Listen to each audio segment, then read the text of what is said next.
मित्रांनो, कधी कधी एखादी बातमी अशी असते की ते ऐकताना आपल्याला वाटतं हे खरंच घडलंय का.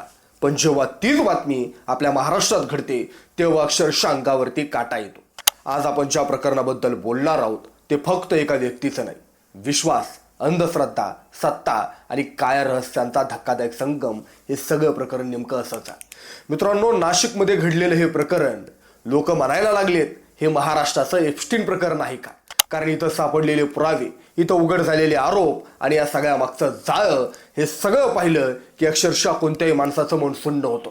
मित्रांनो, या स्टोरीचा केंद्रबिंदू आहे एक नाव, अशोक खरात.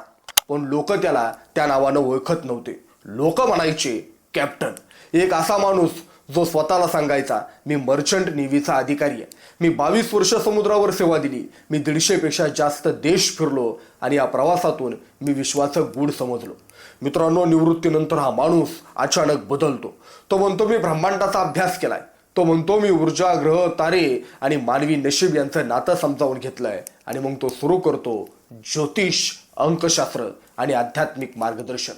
मित्रांनो, हा माणूस फक्त बोलून थांबत नाही, तो स्वतःला जोडतो मंदिराशी, ट्रस्टशी, धार्मिक कार्याशी. तो एका मंदिराचं व्यवस्थापन करतो, एक ट्रस्ट चालवतो आणि लोक काय करतात, लोक त्याला देवासारखं मानायला लागतात. मित्रांनो, त्याच्या ऑफिसमध्ये बसायला लोक कोण होती, फक्त काही सामान्य लोक नव्हती, तर व्यावसायिक, राजकारणी, सेलिब्रिटी, प्रभावशाली लोक. सगळ्यांना एकच गोष्ट हवी होती, आपलं भविष्य सुरक्षित करायचं.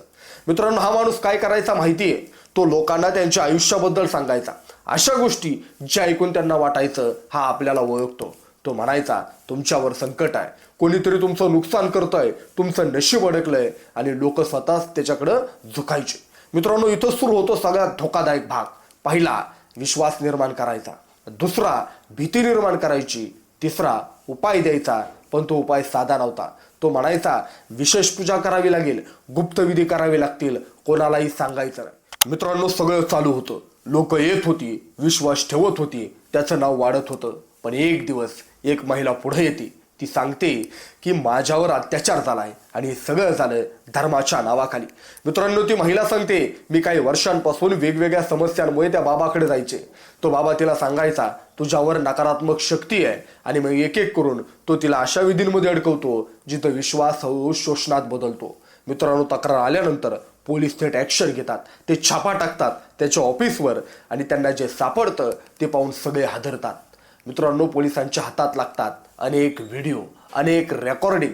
असं सांगितलं जातं 50 पेक्षा जास्त अशी व्हिडिओ आहेत त्या मोबाईलमध्ये, तिथल्या डाटामध्ये होते. मित्रांनो, आता ही केस फक्त एका महिलेपुरती राहत नाही, कारण जर इतके व्हिडिओ सापडलेत तर प्रश्न निर्माण होतो अजून किती लोक यात अडकलेत, किती जणांचं शोषण झालंय, आणि हे सगळं किती वर्ष चाललंय. मित्रांनो, आजच्या चर्चेला उदाहरणच आहे, कारण हा माणूस फक्त सामान्य लोकांमध्ये नव्हता, त्याचं कनेक्शन होतं अनेक मोठ्या लोकांशी, राजकीय लोकांशी, प्रभावशाली व्यक्तींशी. मित्रांनो, या प्रकरणात एक मोठी गोष्ट समोर येते. एका मोठ्या पदावर असलेल्या महिला नेत्या त्यांच्या संपर्कात होत्या, त्यांच्या संस्थेशी जोडल्या गेल्या होत्या, आणि विरोधक सुद्धा यामुळे प्रश्न विचारायला लागलेत.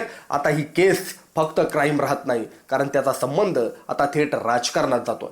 त्या महिला नेत्याचा हातात छत्री घेतलेला फोटो सुद्धा सोशल मीडियावरती व्हायरल झाला.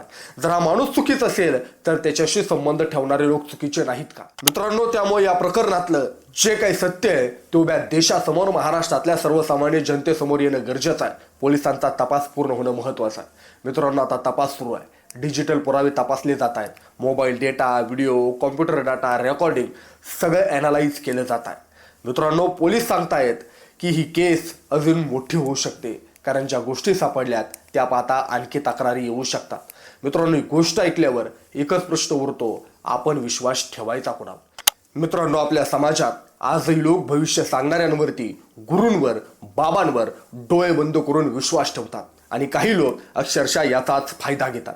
मित्रांनो, ही गोष्ट अजून संपलेली नाही, तपास सुरू आहे, सत्य बाहेर येईल. पण या प्रकरणातून एक गोष्ट नक्की शिकायला मिळते, विश्वास ठेवा पण डोळे उघडे ठेवून. जर तुम्हाला मला एक सामान्य व्यक्ती म्हणून एक प्रश्न पडतो, ज्या बाबाला स्वतःचं भविष्य माहीत नव्हतं असा माणूस लोकांचं भविष्य काय सांगणार. तुम्हाला अशा प्रकारच्या व्हिडिओ पाहायचे असतील तर महाराष्ट्र वार्ताला सबस्क्राईब करा, ही विनंती. धन्यवाद.